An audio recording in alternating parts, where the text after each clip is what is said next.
So I'm going to go over the two roles, but first let's just do the survivors because that's the fairly simple one to go through.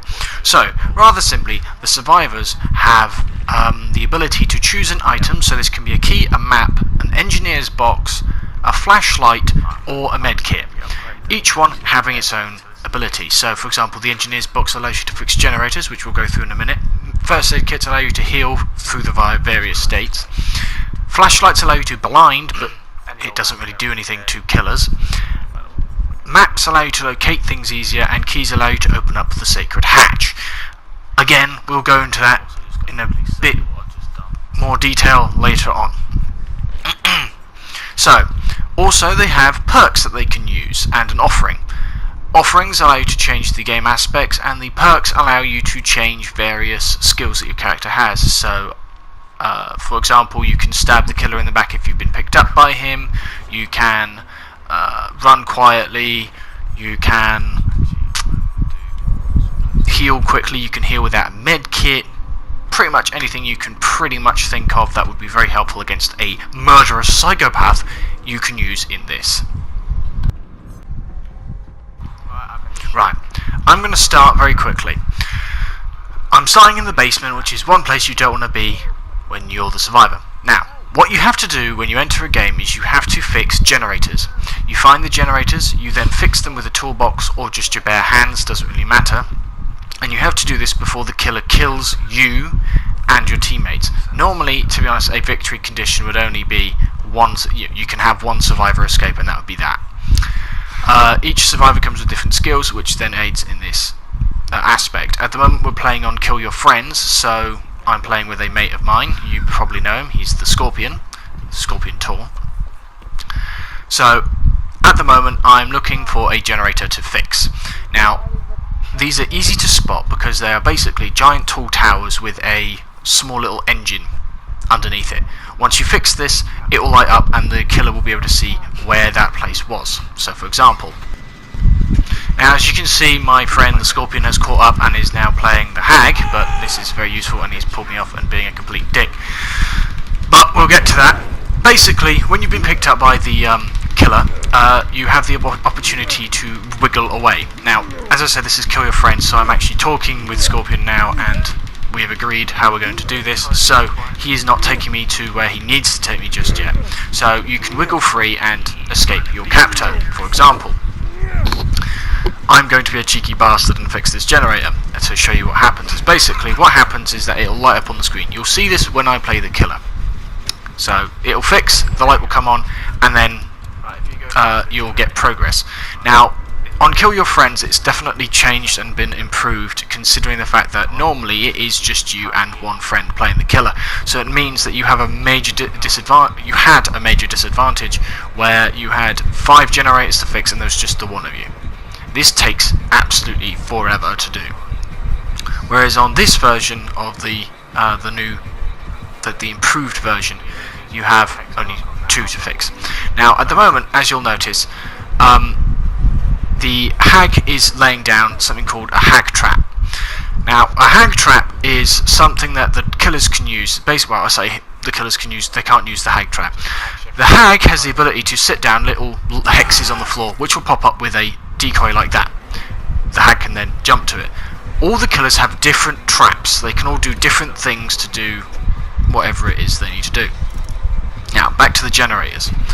Now, one thing you'll notice is that while I'm doing this, a random prompt will come up. It's like a quick time event where basically it's a small circle with the button L1 in the middle and a small dial that will go around. The game will give you an audible noise to tell you when you're about to get one of these skill checks, and then the thing will appear and you have to press L1 and either the white zone or the black zone. White zone equals great, and your progress will boost on quite big, at a massive pace, and the black zone is a good skill check. It'll boost forward, but not as much. Skipping ahead now to when I'm almost finished. When they're all finished, you'll get prompts all over the map, where basically 2 spots will pop up, which will look like 2 control panels. These are the escape points. Your job as a survivor is to escape. You go to these switches after fixing all the generators and you pull the switch. You can find a hatch, but these are very elusive and hard to find. They only spawn in certain spots and they're very hard to find. However, I'm pausing quickly to open up this chest because it's a good thing to do. Because when you open up a chest, you can find items which will aid in your survival. So for example, at the moment my character is injured, so he's in the injured state. So I can heal up to the healthy state. I'm going to say this quickly. There are 3 states in this game: healthy, injured, and dying. And dead, obviously. So, healthy means that I can run at full pace, I'm not bleeding, and I'm not leaving as much of a trail behind me. Injured means I'm bleeding, making groaning noises, and I leave more of a trail behind me. Dying means I'm actually completely on the floor, injured, can't move at all. You know, I'm basically up shit creek without a paddle and I cannot do anything. And that's when the killer can either kill you or pick you up, which I'll demonstrate later. In the case of what's happening here, yeah, so basically, I'm at the moment in healthy state because I've healed myself thanks to a medkit. So, yes. Next is about escaping. Sorry about that, Scorpion was being a bit of a... oh, fuck's sake. Okay. I'm watching this back and I've seen what he's done now and he's been a dick. Sorry, right, so what you do is, when you are in the case that I was, where you've activated the door and the door is open, you can run for it. This means you have escaped and thus you have achieved what you set out to do. And then you'll get loads of points. Boldness, altruism, survival, objective, I think that's it.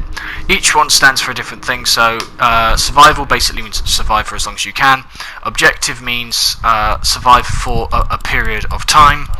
And well, boldness means... the boldness is basically doing stupid things near the killer. So basically running around, creating noise, basically doing everything you can to distract the killer. So this is technically the points you'd aim for if you're trying to be a decoy.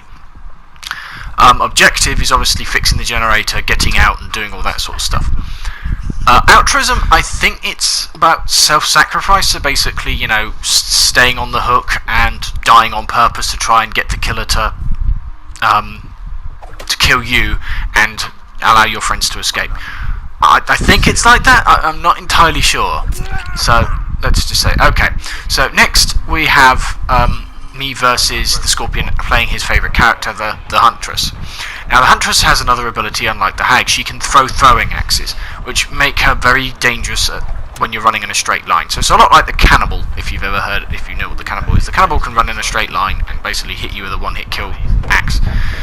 Now, during a chase scene, you have, well, a chase mode, you have the option to use several escape prompts. You can use pallets, which will basically fall down on top of the killer and stun them. You have vault periods, so basically you can go through doorways, and that'll be really good. And you have lockers, like I have here. So, oh shit, I can't remember what happened here. See, now this is the situation where you're shitting yourself. This is one of the things I like about the game. The atmosphere is really good. So, yeah. So, what happens now is that hopefully the killer... oh yeah, I remember now. The killer has the option to find me. If they find me, you're bollocksed. Well, I say you're bollocksed. If you've got a friend with you, you're likely to survive, but you have a very slim chance if you're on your own. Now, where the killer is taking me is the basement. Now, the basement is a very dangerous place to be when you're the survivor, because this is only one way in, one way out. So if you get caught in there and the killer is coming in after you, you're stuffed. Now, what will then happen is that as the survivor, you'll have the option to try and escape or to try and struggle against the entity. Once you're in the struggle state, which I'm in, you'll have a limited amount of time before the thing stabs you and kills you completely. One thing I'm just going to say about this situation: you have to have a friend or a really good buff, otherwise you're going to die. So that's the survivor. Let's get on to everyone's favourite part of this game, the killer. So for this video I'm going to be playing the Wraith in my special candle skin because I'm a special from Snowflake. Anyway, as the killer, your job is to pretty much do the exact opposite of the survivors. Break the generators, find the survivors, and then shove them on a hook. can't see much more than that. It's pretty much that. But basically, now this is where the difference is. Unlike with the survivors, they can use a they're allowed to choose their item. They choose their skill.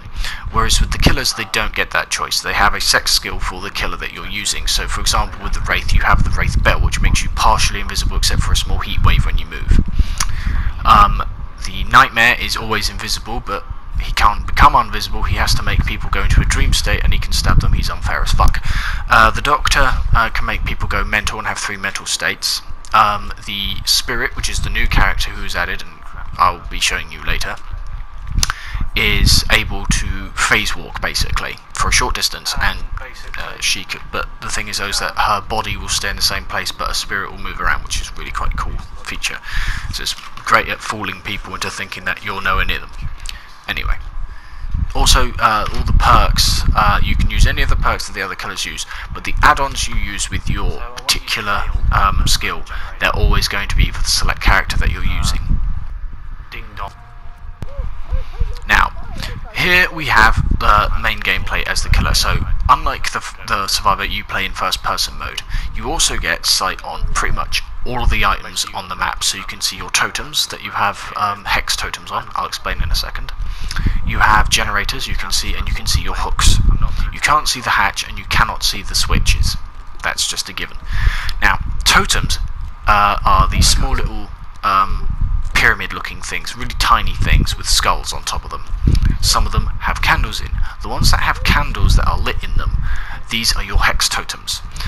If a survivor triggers one, so like Scorpion has just done, what ends up happening is it activates an effect. So, for example, the hex totem I have active right now is the ability to, it's supposed to reveal pretty much all the survivors to you at once. It hasn't done that for me, which is really annoying. But others do different things. So, for example, one of them basically notifies the killer as to whenever someone's healing. Some can notify the killer as to whether they're trying to fix a generator. Some of them even slow their progress to fixing a generator. And others do other things along those lines. Yeah.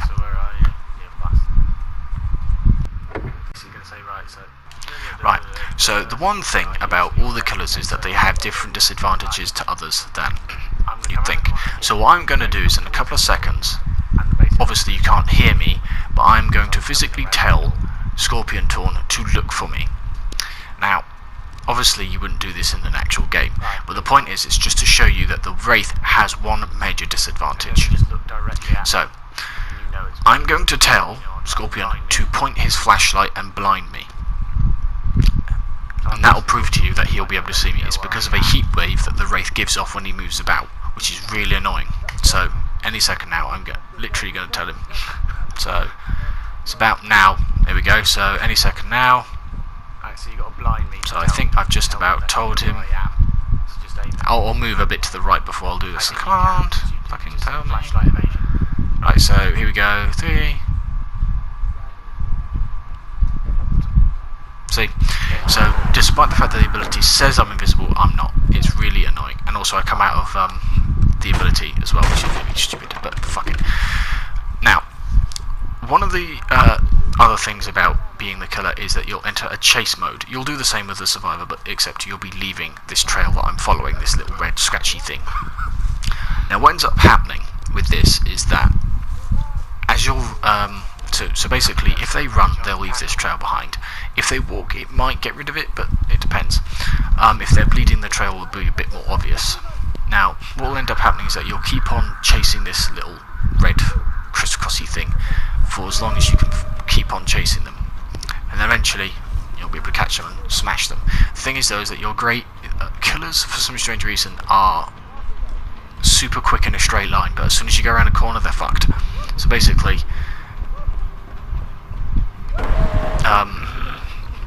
so if a survivor's clever enough, they can use the corners to their advantage and fuck you up, as Scorpion has done with me by using the pallet to slow me down, and now I cannot track him because that's just how it is.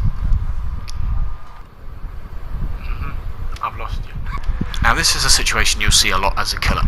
So what you can see is a blatantly staged reproduction of what can happen. So basically the survivor's fixing the generator, he's almost got it fixed.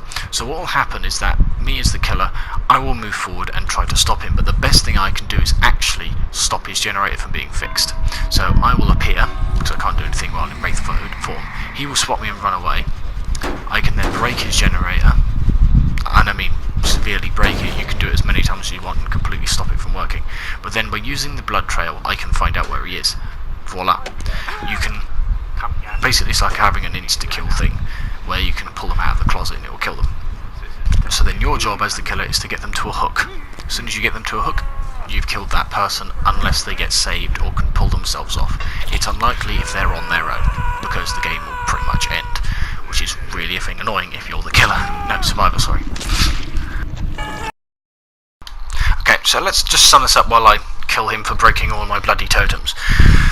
Right, the gameplay, Jesus Christ, it's scary. It gets really good. Now, normally a scary mainstream game relies on overwhelming numbers, Left 4 Dead, or jump scares, Five Nights at Freddy's. But Dead by Daylight uses what they should all use: atmosphere. The environment aids the killer and survivor, but the killer can add to it, to that atmosphere, like the huntress who hums a creepy tune, the spirit who sounds like glass as she moves, or the wraith whose bell rings whenever he reappears. Some killers are overpowered, like the Doctor and Kruger, and I hate them. And yeah, it's still a good game though. So it's an 8 out of 10. The graphics aren't great, but it captures the right vibe. The locations destroyed, overgrown or rotten, they capture the element of fear. The killers are gruesome, and to be completely honest, that works, and the survivors look scared shitless. So yeah, and it just suits. So 9 out of 10. Right, multiplayer.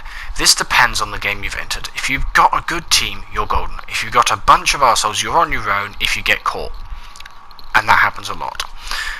So, but also watch out, the killer can also be a dick as well, because he can literally wait by you and wait for you to die. So you're super fucked. So basically, even if they do come to get you, they're going to get killed as well. So it's a 6 out of 10.